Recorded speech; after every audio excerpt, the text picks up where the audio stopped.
With probability sampling, there is no inherent selection bias, and you can almost say for certain that your sample will be representative of your population.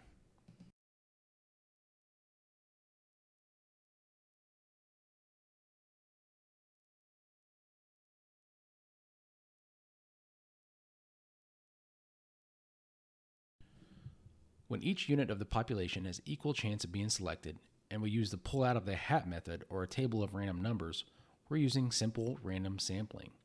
Basically, we're saying all the units are in a hat or in a table, and we're randomly selecting one of the units out of this pool of numbers or people. Here's an example of a table of random numbers that you can use, and there's different examples of this. You can Google it and look up different things, but here's just one example. To go further down this road, we'll talk about systematic random sampling. And this is using the same pull the unit out of the hat method. So we're pulling random samples of individuals from the hat. So randomly choosing a number out of a hat, so to speak. And then we're going to gather all those up. And then we're going to take every 10th one or 9th one or 8th one or whatever. We decide what the unit is. So we've selected a random sampling out of the hat. And then we're going to say every 5th one we're actually going to use for our study. The next one we're going to talk about is stratified random sampling. First, we'll create a strata or a category. For example, gender, race, zip code, things like that. And then what we're going to do is we're going to use the same method, the random sampling, the pull out of the hat method, within that strata. So we're going to take everybody that falls within a zip code, so to speak, and we're going to randomly select individuals out of that zip code. Or if we're looking at something like race or age or some kind of demographic category like that, we can gather everybody that fits in that demographic category, and then we're going to randomly select people out of it. Next, we'll look at cluster sampling, and it's going to be similar to systematic random sampling, but instead of choosing an individual or a specific unit, we're going to choose a group. So it's a random sample of groups within a population that's chosen. So for example, if we have a population of students and we say, what's your cell phone numbers, right? And then we look at everybody that has a cell phone number with a specific prefix, whether it be 918 is the first 3 digits of your cell phone number, or 859 is the first 3 digits of your cell phone number. So we're choosing, and we'll choose those different groups, right? And we don't choose those groups, we differentiate those, and so we have these different groups. Then we're randomly going to select one. We're going to say, we're going to put those in a hat and say, okay, everybody with the first 3 digits of your cell phone number, that's 123, you're chosen. So let's look at a few examples here. Number 1, majors are divided into 2 tracks, outdoor recreation and tourism. Names in both of the tracks have been alphabetized. There's 109 from each list that are randomly chosen. So because we put them in the 2 tracks and then we selected from those tracks, we're looking at stratified random sampling.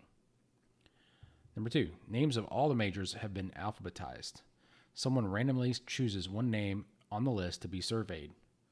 We move down 2 names from the first person chosen, and then the next person's chosen. So we're going to every nth one at that point, right? So we continue this until we've identify 217 individuals. So this is systematic randomly. Started with 1, and then we went to every nth one after that. Number 3, name of each major is put into a paper bag. A person removes one name at a time until we receive 217 names.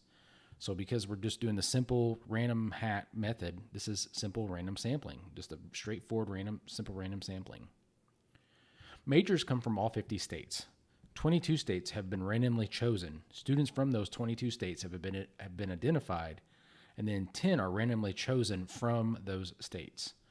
So here we're looking at a strata, which is the states, right?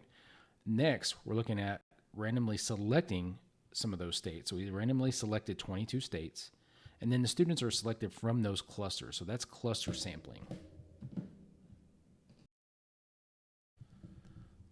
Let's move on to sample size, and it's the number of units selected for the sample. If the size of a population is known, which is usually denoted by the capital N, then there are guidelines regarding the number that should be included in the sample, which is denoted by the little n. let's look at a recommended sample size table. Here, you'll see several different columns with the big N representing the population and the little n representing the sample size needed. And really what we're looking at here is, as you can see, when the population is small, which we'll look at the number 10, the sample we need is still relatively in line with the population. So if we want to give an accurate estimate of the population, we need to include everybody in that population in our sample. But as you move on, let's look at the bottom right where the population is 100,000 folks. To make an accurate representation of that population, we only need 384 people in our sample. And depending on your population, there are different tables like this or estimators that will give you that number to be included in your sample. Next, we'll talk about confidence interval. So this is information obtained from a sample, and it's used to estimate the population value, used to establish a margin of error, so to speak. So what most people are looking for is a 95% confidence interval. So that's saying that there's a 5% or so margin of error. So this can get pretty hairy pretty quickly. Let's look at an example. We took a random sample of students attending public high schools in a community. On average, 75% of the students reported playing internet games 2 or more hours Monday through Thursday. We're wanting to get to within a 95% level of confidence. What we find when we do this is our results are accurate within plus or minus 3 percentage points, right? Therefore, we conclude, looking at plus or minus 3 percentage points and referring back to 75% of the students reporting what they did, we're going to conclude that 72 to 78% of all public high school students in the community play 2 or more hours of internet games Monday through Thursday. So we can pretty much say that because of the plus or minus 3 percentage points, we're going to say the 95% confidence interval is correct. So we're pretty darn confident.